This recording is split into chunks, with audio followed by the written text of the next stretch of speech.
Hi, my name is Ishmael Ortiz, and the title of my project is called The Power of Persuasion.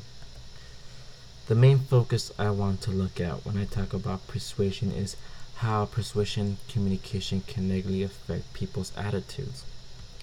Before we begin, I want to front load you on certain vocabulary that will help you understand things better in the end or help understand certain concepts. The first vocabulary I want to talk about is attitude. What is an attitude? Attitude is the evaluation of people, objects, and ideas.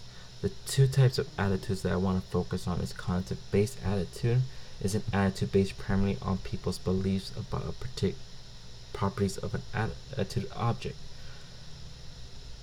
Affective-based attitude is an attitude based on people's feelings and values. Persuasive communication. Persuasive communication is communication such as speech, television, advertisement that advocates a particular side of an issue. The main purpose of a persuasive communication is to construct this message in a way that can change people's attitudes. The three main issues I want to focus on is sex advertisement and persuading people, using fear to persuade people, and how media persuades certain cultural stereotypes. My first issue, sex advertising. Sex advertisement to children. Sex advertisement to children. When it comes to persuasion, one of the biggest issues that I see is the advertisement of sexuality to young age girls and boys. This can cause many issues. Three of the issues I want to talk to you about is aging up phenomenon, body image, and the need to be sexually provocative for your voice to be heard. The aging up phenomenon. It simply is when kids or adolescents dress or act older than what they are. In the picture I have here, I have on the left hand side a picture of Madonna and Kelly Perry. These actors are known for their music and how they express their sexuality, and that's okay. However, when they advertise these celebrities towards children, these children see the celebrities and they admire them, they want to be just like them. So they start imitating their behavior, start dressing like them, start wearing more provocative clothes like them. And that's when it starts turning bad, when these kids start losing their innocence at a young age. Body image issues.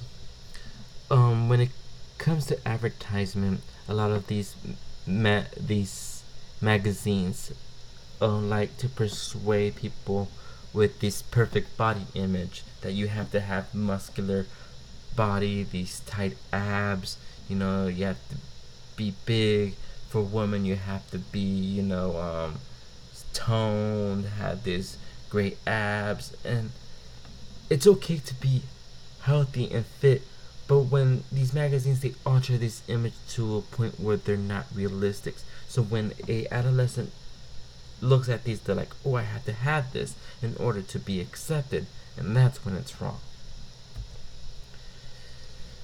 A lot of these magazines and advertisement companies or companies trying to advertise their product like to put their product in sexually provocative poses. For example, on my left hand side I have this Rolling Stone issue that advertises this artist completely naked.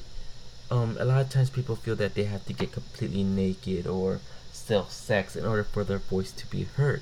And these kids think that that's the only way for somebody to listen to them, is that they have to be sexually provocative for them to be listened. On the other hand, you have companies like Adidas that advertise their product in seductive poses. For example, how this shoe right here, they're trying to advertise their classic shoe by having this female and male body intertwined, kind of stating that they're having sexual arousal or about to initiate sex. And people look at this, oh, I have to have this shoe in order to have sex. That's what this image trying to persuade you to believe. Another issue that I want to talk to you about is how media persuades certain cultural stereotypes. Certain companies like news outlets, magazines, like to put certain stereotypes that are not true about certain cultures.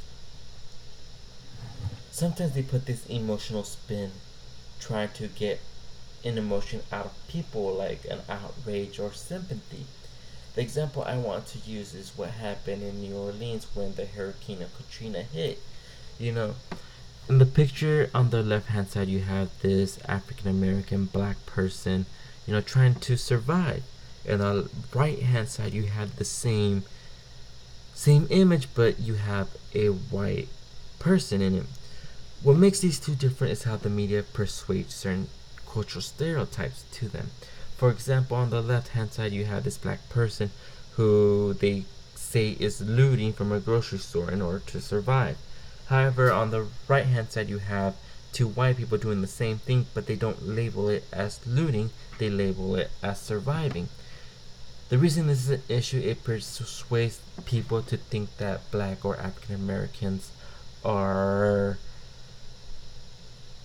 not acceptable in the community, that they act in crime, that they steal, that they take what doesn't belong to them. And that's bad because that's not true. Another example I like to say is how certain media outlets put people in positions where it reflects badly on them and presents them with certain stereotypes.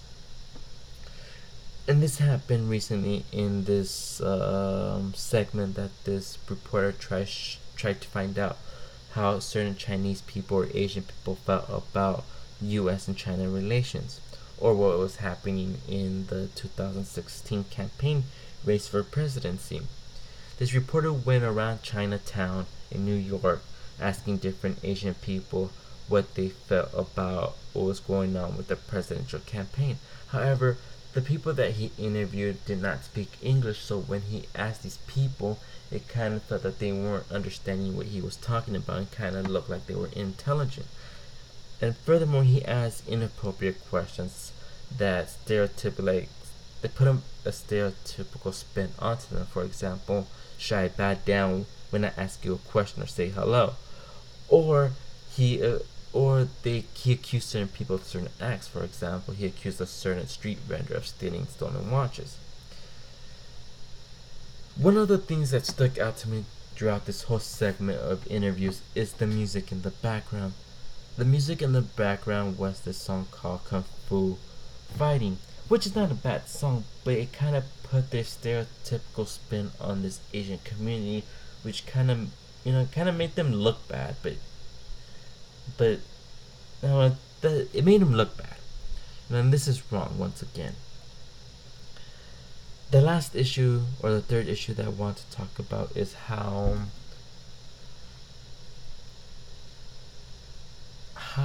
people use fear to persuade their message. Many people, like politicians or political groups, like to inflict fear onto people so that their message can be heard. And the picture I have illustrated here is a political cartoon, which to me expresses how people try endless fear onto people. The example I want to use for this issue is from my own personal experience. I have followed this presidential campaign race very closely. I have looked at different news outlets from Fox News, CNN, NBC, even Facebook to gather information on certain candidates, what they think, how they feel, or what they plan to do. But one of the common things I found that is that certain presidential campaign candidates try to paint this picture of fear and chaos of the country, that the country is going out of control, that there's no stability, that sooner or later the country's not going to be non-existent, which it was not true. From gathering different data from different news outlets, from different articles, there has been great progress made in the United States with President Barack Obama. But however, people that only focus on certain news outlets only got this idea of fear, that the country is in chaos. When it came to looking into the book, to what they say about how advertisement works or how people are persuaded, I found this interesting thing, that it's not so much what the facts about the product or message were, is what the emotion elicited in people. For example, did this product or message cause a feeling of excitement, youth, or energy? Or did this product elicit sexual attractiveness with this product? And that's the most important. What emotion comes with this message or persuasion? When I was looking through the book, there was a model trying to explain how persuasion works. This model was called the Yale Attitude Change Approach. According to this model, an effective persuasion communication depends on who says what to whom. For example, there are 3 parts. The first part is who the source of communication. This means, is this person giving this message, or this company, or this celebrity a credible speaker? Does this person know what he's talking about? The second part is, what's the nature of the communication? Is this person directly trying to persuade you, or is this person trying to indirectly persuade you or influence you in different means? The last part is to whom, the nature of the audience. This means is, who is the message trying to persuade? The book states that the best impressionable age or to persuade people is the age range from 18 to 25 years old. Now when I look at my issues and look at this model, I try to combine both, and I tried focusing on how the one I want to focus this model is on sexual advertisement. So how does sexual advertisement work using this model? So we begin by looking at who the source of communication is.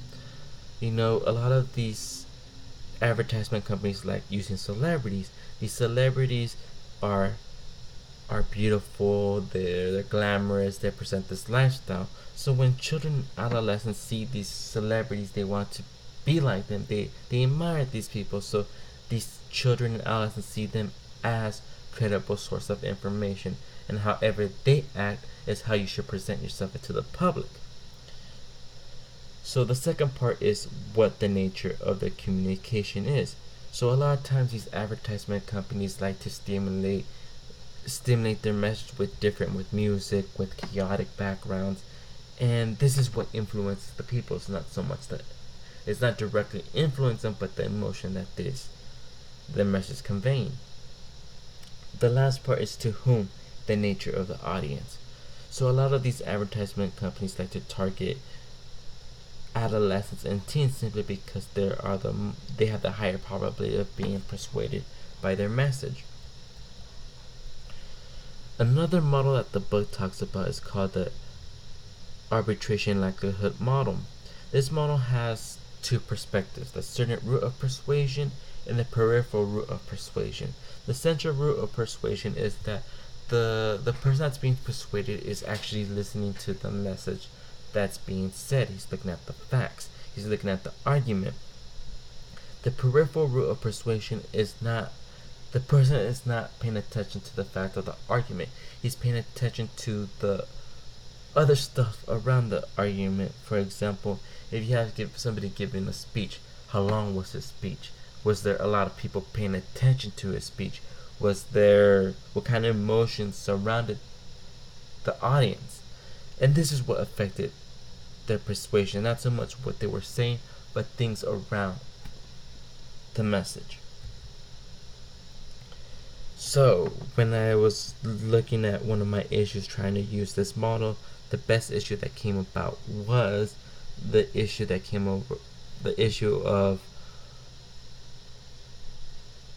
of news outlets trying to put stereotypes to certain cultures. For example, the message for example, when the news reporter went to Chinatown to give a segment on what was happening between U.S. and China, a lot of people, the message was going through the peripheral route persuasion because people sometimes are not listening to what they are saying. But the fact that they were saying it in a long period of time, because the segment was about 5 to 10 minutes long, so people feel like, oh, this must be important since they took 10 minutes out of their time to talk about this. And there was other things that influenced the message, for example, the music in the background, the people presenting different lights. So this is what they pay attention to. The last thing I found in the book talked about was fear arousing communication. It simply says what it means. A persuasive message that attempts to change people's attitude by arousing their fears. This was illustrated in how politicians try to cause this fear into you. According to the book, if your message is too powerful, it causes the people not to be overwhelmed and not listen to your message. They start to say, oh, this is not true, however, so it has to be precise with the right touch of fear.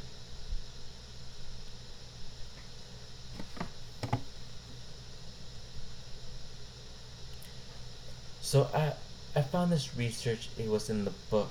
It was called the split cable box test. I did a little background to figure out what this research was about. This research had gathered these advertisement companies and agents and store agents. Okay, let me start it over.